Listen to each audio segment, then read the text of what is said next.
Hola, bienvenidos a su canal Ya me cayó el 20. Me da mucho gusto estar nuevamente con ustedes y traerles este cuarto video que lleva por nombre ¿Por qué no puedo cambiar?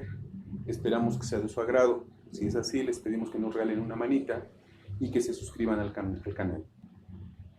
¿Por qué no puedo cambiar?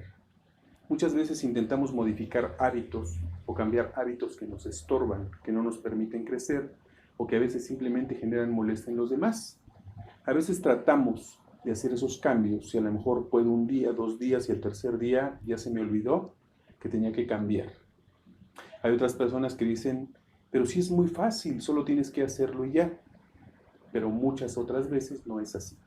Entre lo que yo quiero y el cambio existe en medio algo que Wilhelm Reich le llamó coraza. Tratemos de entender qué es la coraza, ¿sí?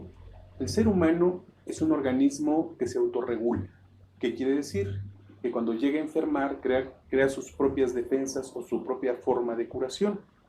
La forma más sencilla de poder explicarlo es el funcionamiento del sistema inmunológico.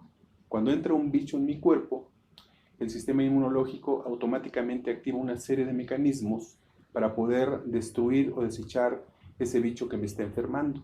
Por ejemplo, el cuerpo se calienta, es cuando decimos que tenemos temperatura.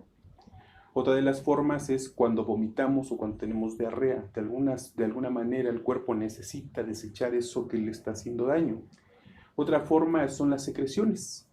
El moco, la lagaña, la cerilla, diversas formas en las cuales el organismo intenta expulsar aquello que le hace daño. Esto que ocurre en el cuerpo a nivel biológico también ocurre en el nivel psicológico.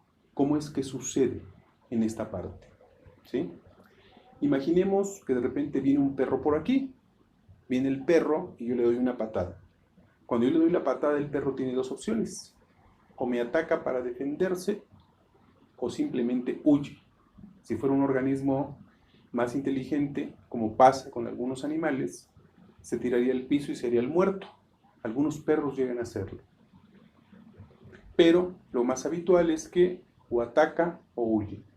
¿Sí? Pero una vez que la conducta ha sido llevada a cabo, el perro regresa a su rutina normal.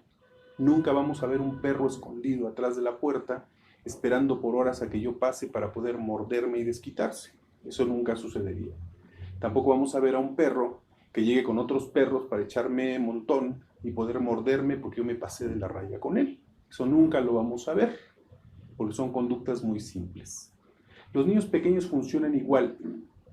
Cuando a veces algo ocurre con ellos, lo regañamos sin sentido o simplemente se da una diferencia, el niño corre, se enoja, grita, llora, pero a los 10 segundos, 20 segundos, 1 minuto, 2 minutos ya se le olvidó y regresa a su funcionamiento normal.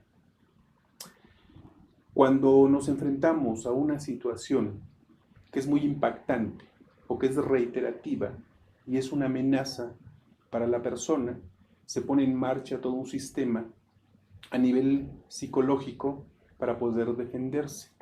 Así como el perro, que cuando viene la amenaza automáticamente reacciona, esa es la primera reacción que tenemos. Es el primer aprendizaje.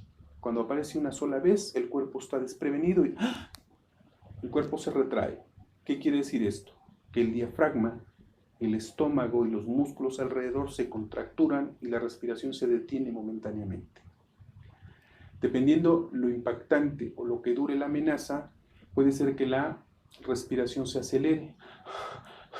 De repente se acelera o de repente trata de no respirar, trata de aguantar la respiración lo más que pueda. ¿Para qué lo voy a hacer? Para tratar de contener la emoción que se me está viniendo encima, que se me está desbordando. Una vez que la amenaza transcurre, yo regreso y regreso a mi estado natural. Así como el perro, una vez que pasa el peligro, regresa y tranquilo. ¿Sí? Pero en el ser humano, cuando la amenaza es muy constante, es reiterativa, o cuando es demasiado violenta, esta retroacción, el contenerse ahí, puede llegar a cronificarse. ¿Qué quiere decir esto? Que puede quedar estancada en el cuerpo. El cuerpo echa a andar otro mecanismo que ya no es el mecanismo simple, ya no es el mecanismo temporal.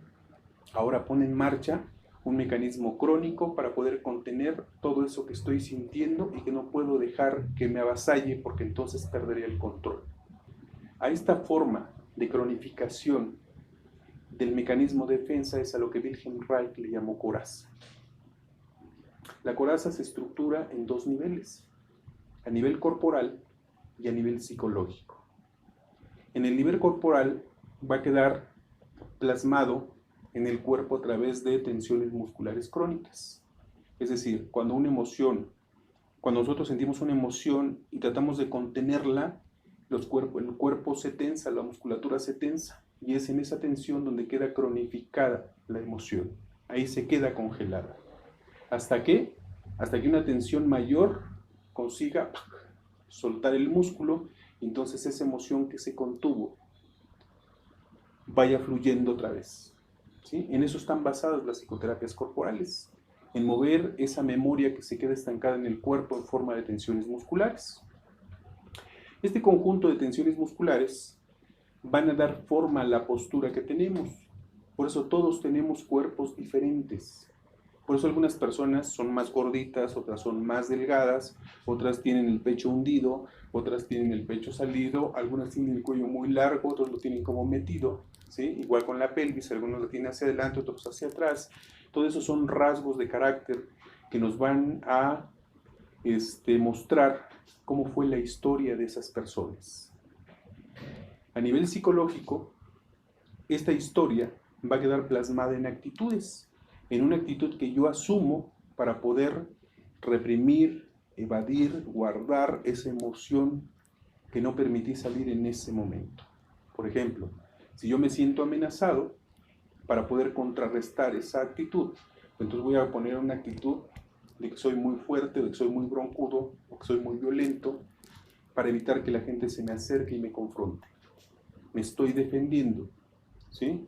Y uno de los problemas que se da con la coraza es que justamente la coraza se activa ante cualquier señal. Hace un rato mencionaba que cuando el cuerpo aprende por primera vez tiene una reacción espontánea, contiene la emoción. Cuando ese evento se vuelve a presentar otra vez, el cuerpo ya tiene un antecedente. Entonces, esto que va a volver a experimentar ya no es una reacción espontánea. Ahora ya fue una reacción aprendida. El cuerpo ya tiene un antecedente. Reacciona y ya sabe que está ahí. Y cuando pasa otra vez, reacciona. Y cuando pasa otra vez, reacciona. Llega un momento en que reacciona y ya se queda ahí. Ya se queda ahí, ¿por qué? Porque está en un estado de alerta. Todo el tiempo va a mantenerse en esa alerta. ¿Cómo se inserta en nuestra personalidad estos mecanismos? La personalidad se divide en dos elementos.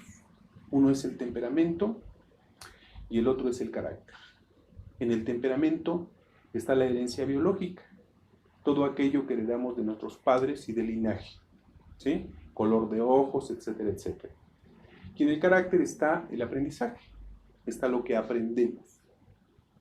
Entonces, como las reacciones defensivas es algo que aprendemos, entonces se insertan directamente en el carácter.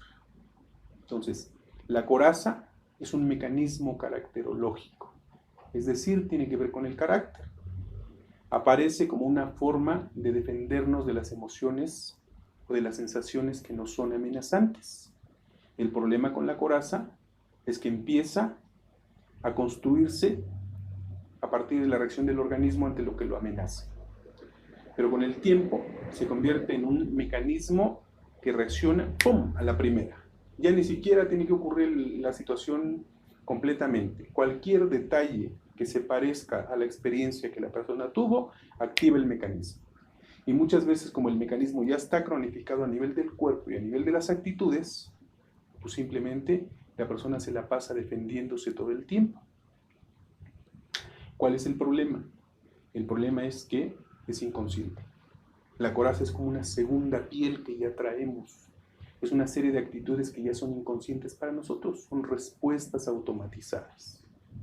Por ejemplo, cuando aprendemos a manejar, la primera vez que nos subimos a un automóvil, todo es caótico.